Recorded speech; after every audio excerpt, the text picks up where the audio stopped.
Welcome back to another technical deep dive here in the debug zone. Today, we're tackling a big question and breaking it down with insights from other users.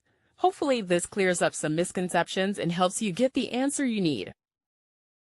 So, buckle up, stay a little curious, and let's jump right in.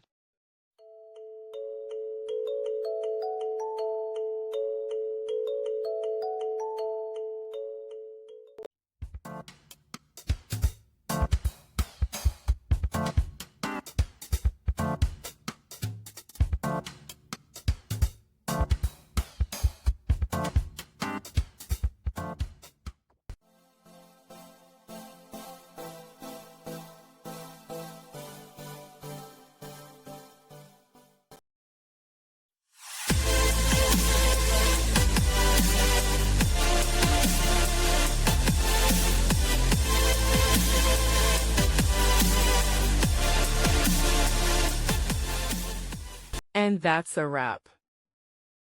I hope you found the answer you were looking for. If you did, take a second to hit that subscribe button. It really helps out. And let me know in the comments which solution worked best for you.